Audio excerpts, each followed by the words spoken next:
Yes, Elena said confidently. I have structural engineers, construction supervisors, environmental consultants, and even Marcus's own architect willing to testify. I have documents, recordings, calculations, and proof that he was explicitly warned about safety issues and chose profit over lives. Rebecca smiled. Then let's take this bastard down. The investigation. The New York Times investigation took 6 weeks. Rebecca and her team interviewed every witness, reviewed every document, consulted with independent structural engineers to verify Elena's calculations, and built an airtight case.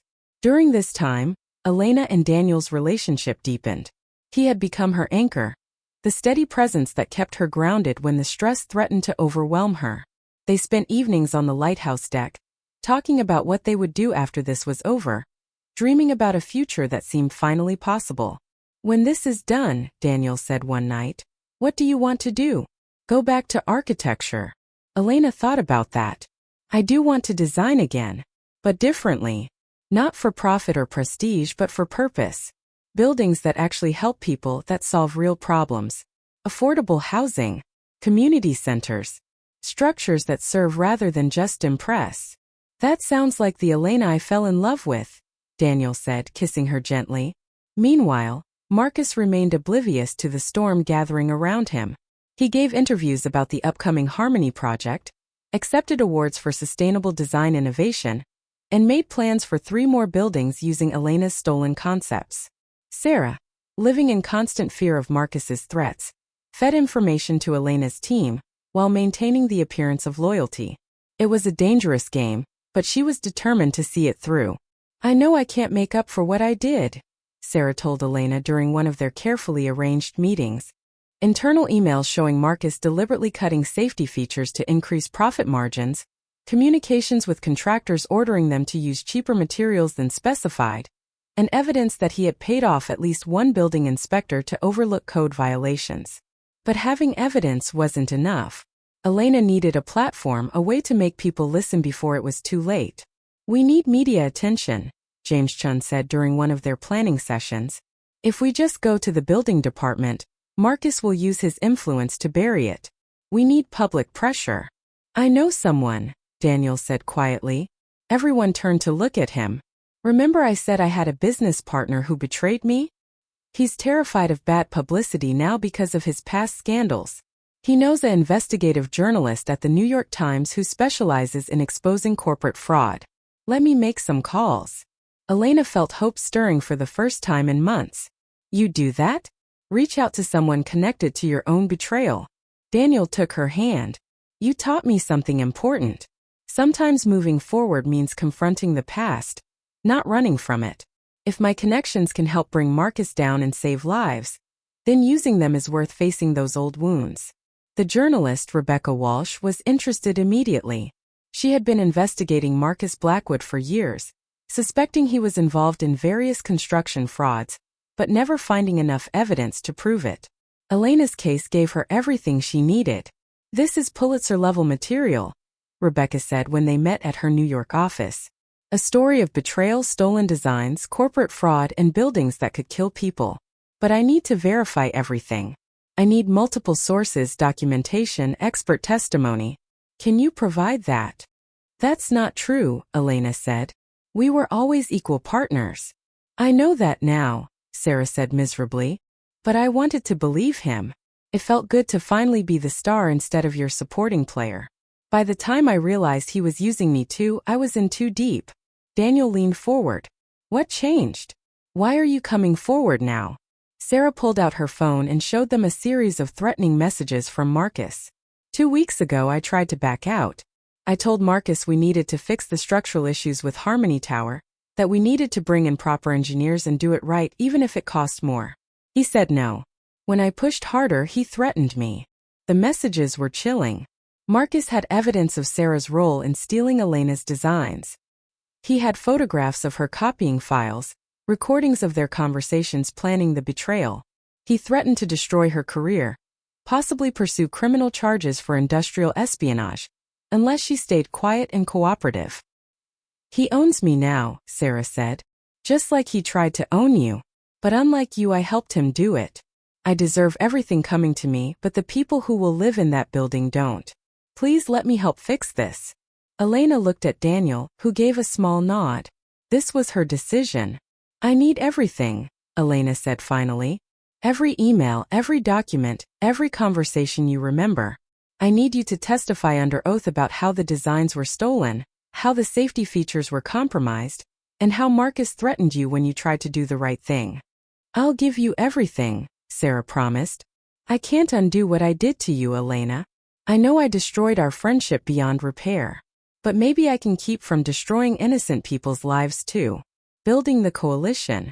With Sarah's testimony and documents, Elena's case became exponentially stronger.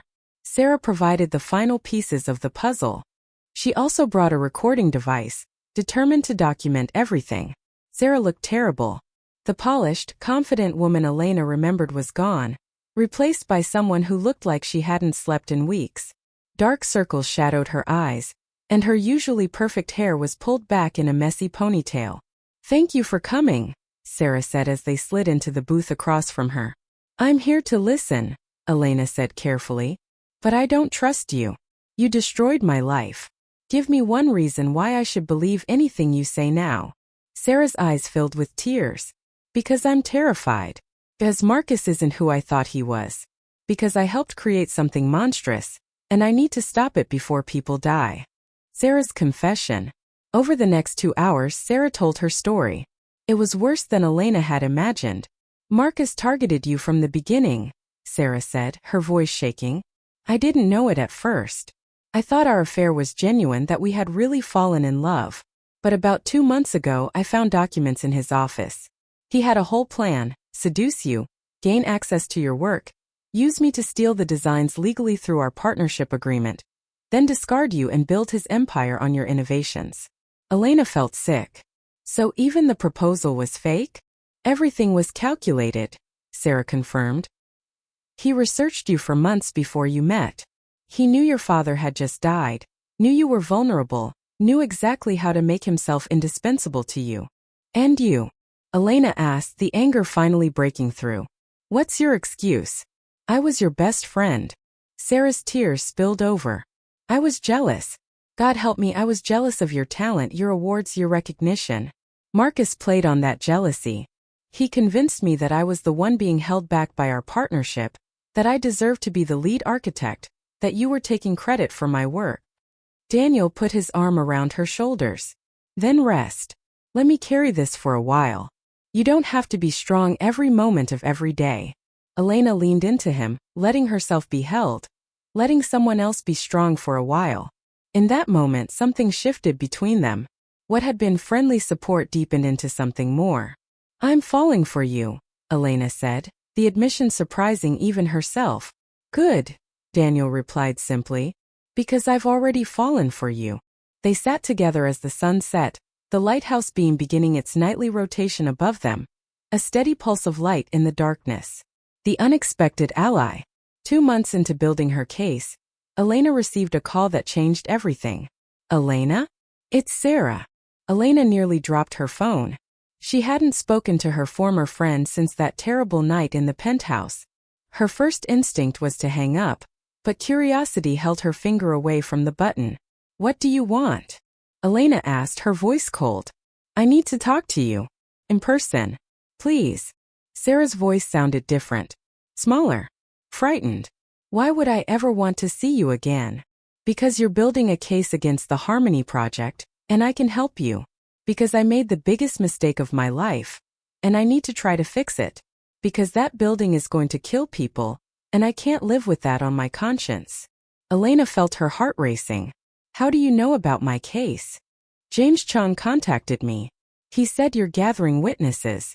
Elena, I need to be one of them. I need to testify about what Marcus did, what we did, how he cut corners and ignored warnings. This could be a trap, Daniel warned when Elena told him about the call. I know, Elena said. But what if it's real? Sarah knows everything. Her testimony could make our case ironclad. They arranged to meet at a neutral location. A diner halfway between Maine and New York. Elena brought Daniel for safety and support. Over the next month, Elena's network grew. Each whistleblower brought new evidence, new testimony, new proof that the Harmony Project was fundamentally unsafe. But building this case took a toll. Elena's savings were nearly gone. Living cheaply at the lighthouse cottage helped, but there were costs: travel to meet witnesses, copying and notarizing documents, consulting with lawyers about how to present her case. She took on extra work helping Daniel with lighthouse tours, teaching herself carpentry to do repairs around the property, and selling her sketches to tourists in town. The emotional toll was even higher. Every document she reviewed reminded her of what had been stolen. Every conversation with witnesses revealed new layers of Marcus and Sarah's deception. She learned that Marcus had been planning to betray her from almost the beginning of their relationship, that Sarah had been feeding him information about Elena's work for over a year before their affair became physical. One night, Elena broke down completely. She sat on the rocks below the lighthouse, sobbing with rage and grief and exhaustion, while the waves crashed around her. Daniel found her there and sat beside her without speaking, just offering his solid presence. "I don't know if I can do this," Elena admitted. "Every day I dig deeper into what they did, and it hurts more. Maybe I should just let it go. Let karma handle it." "Karma needs help sometimes," Daniel said gently. "And this isn't about punishment. It's about prevention. Think about the family on the 30th floor when the first major storm hits. The office workers who will be there when the structural failure occurs. They deserve someone fighting for them." "But I'm so tired," Elena whispered. James Chan met Elena at a coffee shop in Boston 2 days later. He was a slight man in his 50s, with intelligent eyes behind wire-rimmed glasses and the nervous energy of someone carrying a dangerous secret. "Thank you for meeting me," Elena said as they sat down with their coffee. "I should thank you," James replied. "I've been carrying this guilt for months. I knew that building was dangerous, but I convinced myself it wasn't my responsibility once they fired me." He pulled out a flash drive. "This contains all my original reports, my communications with Sarah and Marcus, and my analysis of the structural deficiencies. I documented everything before they terminated me, hoping someday I'd have the courage to use it." Elena plugged the drive into her laptop right there in the coffee shop. The files were exactly what she needed: professional engineering assessments from a licensed PE, correspondence showing that Marcus and Sarah had been explicitly warned about safety issues, and detailed calculations proving the building's vulnerabilities. "This is incredible," Elena said, her voice thick with emotion. "This could save lives." "There's more," James said quietly. "I'm not the only one they've silenced. There's a construction supervisor who quit over safety concerns, an environmental consultant who objected to how they modified your water systems. Even some of their own employees have expressed concerns, but were threatened with termination if they spoke up." "Can you connect me with these people?" Elena asked. James nodded. "I've been quietly building a network. We all knew something was wrong, but we were afraid to act alone.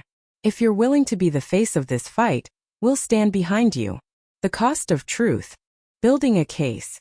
Elena's small cottage became a war room. Every surface was covered with blueprints, engineering reports, structural calculations, and building code regulations. She worked 16-hour days, analyzing every aspect of the Harmony Project, documenting every deviation from her original designs, and calculating the potential consequences of each cost-cutting modification. Daniel proved to be more than just emotional support. His background in tech made him invaluable in organizing data, creating visualizations, and building a digital case that even non-architects could understand. Together, they created a comprehensive report that was both technically precise and visually compelling. "You need allies," Daniel said one evening as they reviewed their progress. "Your word alone won't be enough, no matter how solid your evidence is." Elena knew he was right. She had been blacklisted in the industry, her name associated with instability and litigation. She needed credible voices to stand with her. But who would risk their reputation to help a disgraced architect take down one of the industry's rising stars? The answer came from an unexpected source. Elena received an email late one night from an address she didn't recognize. The subject line read, "I know the truth about Harmony Tower." Elena's hands trembled as she opened it. "Ms. Martinez, you don't know me, but I'm a structural engineer who was briefly hired to consult on the Harmony Project. I was fired when I raised concerns about cost-cutting measures that compromised safety. I've been afraid to speak out because of Mr. Blackwood's influence in the industry. But if you're building a case against this project, I have documentation that could help. Please contact me. James Chan. Elena and Daniel looked at each other with growing hope. It's starting, Daniel said. The truth is starting to surface. Gathering the pieces. The specialized irrigation system for the vertical gardens was replaced with a standard system that couldn't handle the load. The solar panels were mounted with generic hardware that wouldn't withstand Chicago's wind patterns. The rainwater collection system was simplified in ways that would cause catastrophic overflow during heavy storms. This building is a death trap, Elena said, showing Daniel her analysis. It might stand for a year, maybe two. But the first major storm or heat wave could cause catastrophic failure. You have to warn them, Daniel said immediately. Why? Elena asked, the bitterness rising in her throat. Why should I save them? They destroyed my life. Not to save them, Daniel said gently. To save the people who will live and work in that building. The families who have nothing to do with Marcus and Sarah's betrayal. Elena knew he was right, but the knowledge tasted bitter.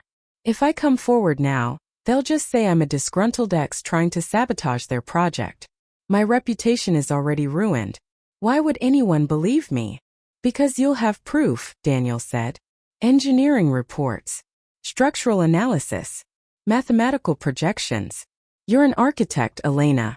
You speak in facts and numbers, not emotions and revenge. Elena looked at the evidence spread across her table. Daniel was right. This wasn't about revenge. This was about integrity. About the responsibility she had as an architect to ensure buildings were safe. About the oath she had taken when she first got her license to protect public welfare above all else. If I do this, Elena said slowly, I'll need help. Real help. This will be a fight. Daniel took her hand. Then let's fight. But this time you won't fight alone. His company had security breaches because the foundation, my work, had flaws only I knew about. He never truly understood what he stole. Elena felt something click in her mind. Flaws only you knew about? Daniel nodded. I built in safeguards, backup systems, redundancies that seemed unnecessary unless you understood the deeper architecture. When he took over, he stripped them out to save money. The whole system became vulnerable. Elena stood up suddenly, her heart racing. The designs. My designs for Harmony Tower. They have flaws. Intentional flaws? Daniel asked. No, but... Elena's mind was racing now, her architectural knowledge kicking into high gear. The vertical gardens require a specific irrigation system. Without it, water weight becomes unbalanced and creates structural stress. The solar panel integration needs particular mounting systems, or wind shear becomes dangerous at height. These aren't obvious problems. They won't show up in basic safety reviews. But they will show up when the building is under stress. And Sarah doesn't know about these requirements? Daniel asked. Sarah was always more interested in aesthetics than engineering. I handled all the structural integration. If she just copied the designs without understanding the underlying systems. Elena grabbed her laptop, her fingers flying over the keys. I need to see their building permits, their contractor filings, their structural engineering reports. The flaw in the foundation. Over the next week, Elena became obsessed. She used every connection she still had, called in every favor from colleagues who still believed in her. Slowly, piece by piece, she reconstructed what Marcus and Sarah were actually building in Chicago. The truth was worse than she imagined. They had taken her revolutionary designs but cut costs at every turn. What's wrong? Daniel asked, finding her sitting on the cottage floor surrounded by scattered magazine pages. Elena showed him the article. They took everything from me. And now they're being celebrated for it. Daniel read carefully, his expression growing serious.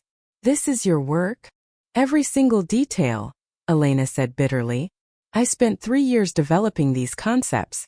The vertical gardens, the integrated solar system, the rainwater collection, all of it was mine. Then you need to fight back, Daniel said firmly. I tried fighting. I lost. They have better lawyers, more money, and all the right connections.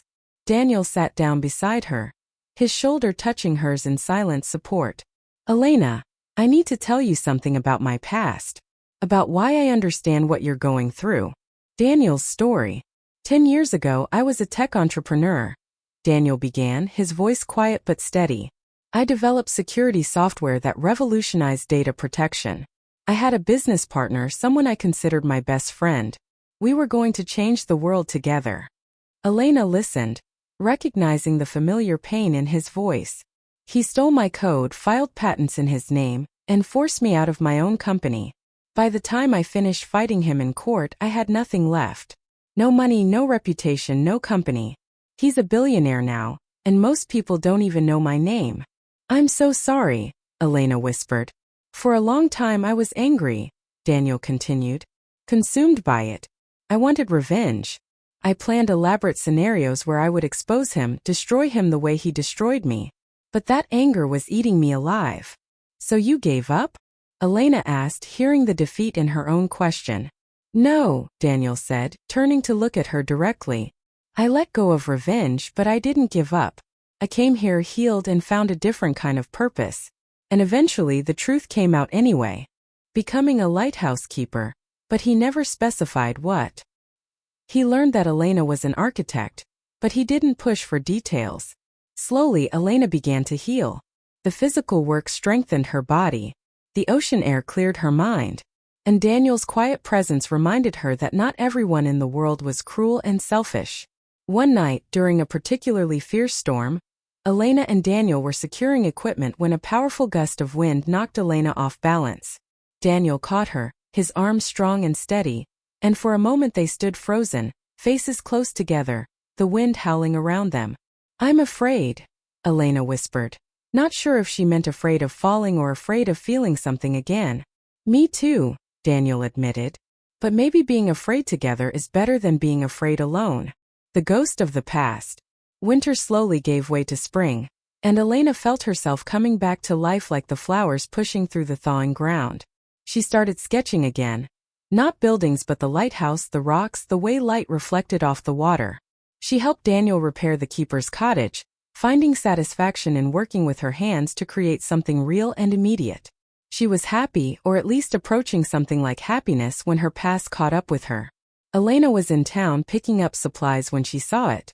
A magazine at the checkout counter with Marcus's face on the cover. Developer Marcus Blackwood announces groundbreaking eco tower. The Harmony Project. Her Harmony Tower. Her designs. Her revolution. But with Sarah's name listed as the architect and Marcus taking credit for the vision. Elena bought the magazine with shaking hands. Back at the lighthouse, she read the article in growing anger. They had stolen everything. Her concepts, her innovations, even her specific language about sustainability and community integration. The only change was the location. Instead of Manhattan, they were building in Chicago. I need a place to disappear for a while. I need honest work that doesn't require me to trust anyone. And I need to figure out who I am without everything I built. Daniel was quiet for a long moment. Then he opened the door wider. Come in. Let's talk. New foundations. Elena moved into the keeper's cottage 3 days later.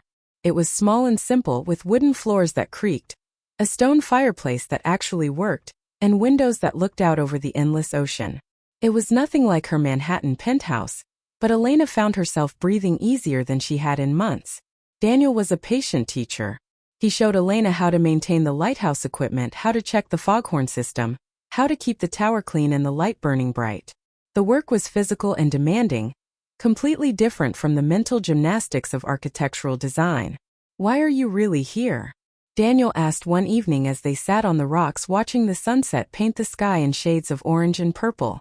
Elena had been expecting this question. I lost everything, she said simply. My business, my fiancé, my best friend. They took it all and I couldn't stop them. That's what happened, Daniel said gently. But it's not why you're here. You could have gone anywhere, done anything. Why a lighthouse in Maine in the middle of winter? Elena thought about that. Because lighthouses have one job. To shine. To warn ships about the rocks. To help people find their way safely. That feels important right now. Simple and important. Daniel nodded. I came here for similar reasons. Different story, same need for simplicity. Over the following weeks, Elena and Daniel fell into an easy rhythm. They worked together during the day, shared simple meals in the evenings, and talked about everything except their pasts. Elena learned that Daniel had been something in the business world before. 2 months later, Elena sat in a cheap motel room in Portland, Maine, staring at her dwindling bank account. The legal battles had drained her savings. Her reputation was ruined. She had lost her business, her home, her love, and her best friend all in one devastating sweep. She had driven north without a clear destination, just needing to escape the city that had turned against her. The Maine coast in January was brutal and beautiful, much like how Elena felt inside. On a morning walk along the rocky shore, Elena found herself at an old lighthouse. It stood weathered and strong against the winter wind, its red and white paint faded but its structure solid. A sign out front read, "Assistant keeper position available. Inquire within." Elena almost kept walking. She was an architect, not a lighthouse keeper. But something about the building called to her. Its simple strength, its purpose, the way it stood firm against every storm. She knocked on the door. The man who answered was not what Elena expected. Daniel Cooper was probably in his late 30s, with sandy brown hair, kind gray eyes, and the kind of weathered face that spoke of years spent outdoors. He wore faded jeans and a thick wool sweater, and he looked at Elena with an expression that was curious but not invasive. "Can I help you?" he asked, his voice deep and gentle. "The sign," Elena said, pointing. "The position. Is it still available?" Daniel studied her for a moment, and Elena had the uncomfortable feeling that he could see more than she wanted to show. "It's not glamorous work," he said finally. "Maintenance, cleaning, helping with tours in the summer. The pay is minimal, but it includes housing in the keeper's cottage." "I'll take it," Elena said without hesitation. "Don't you want to know more about it?" Daniel asked, surprised. Elena looked out at the ocean, watching the waves crash against the rocks with relentless determination. The next few weeks were a nightmare Elena couldn't wake from. Marcus moved quickly, announcing the dissolution of their engagement through his publicist with a carefully worded statement that made Elena look unstable and difficult. Sarah filed papers to dissolve Martinez Designs, claiming Elena's creative differences and unrealistic expectations made continuing their partnership impossible. But the worst blow came when Elena discovered that Sarah had been systematically copying all of their client files, project proposals, and design innovations for months. Everything Elena had worked for was now in Sarah's hands, and through her, in Marcus's control. Elena fought back. She hired lawyers, filed injunctions, reached out to industry contacts. But Marcus's connections ran deep, and his money ran deeper. One by one, Elena's clients received calls suggesting that Elena was mentally unstable, that her designs were impractical, that working with her was a liability. Her reputation, built over 10 years of dedication and innovation, crumbled in weeks. The final betrayal came on a cold November evening. Elena was working late in her office, trying to salvage what remained of her business, when she smelled smoke. By the time she realized what was happening, flames were already consuming the back rooms where she stored all her physical files, models, and original sketches. Elena barely escaped with her life. The fire department saved the building, but her office was destroyed. Everything she hadn't digitized was gone. And when the investigation concluded, they ruled it an electrical fire caused by old wiring and Elena's own negligence in overloading circuits with her work equipment. Standing in the ashes of her office, Elena knew the truth. Marcus had access to the building. Marcus knew where she kept everything. Marcus had made sure that even the pieces Sarah couldn't legally take were now destroyed. A lighthouse in the storm. Sarah had the decency to look away. 8 months. 8 months. Elena felt physically sick. 8 months of kisses that meant nothing. 8 months of planning a future that was already dead. 8 months of working side by side with her best friend, sharing dreams and secrets, while Sarah was stealing the man Elena loved. "The designs," Elena said suddenly, her architect's mind making connections even through the emotional devastation. "You want my designs?" Marcus smiled, and it was the cruelest thing Elena had ever seen. "Your designs are brilliant, Elena. Revolutionary even. But you're too idealistic. Too focused on saving the planet and helping people. Sarah understands that buildings are about profit first. Those designs are mine, Elena said firmly. They're registered to Martinez Designs. You can't use them. Actually, Sarah said, pulling out a folder from her bag, you'll find that the partnership agreement we signed gives me equal ownership of all designs created during our partnership, and I'm choosing to license them to Marcus's company. Elena grabbed the folder, scanning the legal documents with growing horror. It was all there, in language she had been too trusting to examine carefully when they started their firm. Sarah had rights to everything they had created together. You planned this, Elena said, the reality sinking in like stones in water. Both of you. This was never about love or partnership. It was about my work. Don't be dramatic, Marcus said dismissively. You'll be compensated fairly. Consider it a clean break. Get out, Elena said quietly. Elena, be reasonable, Sarah began. Get out. Elena screamed, her voice breaking. Get out of my home. Get out of my life. The storm begins.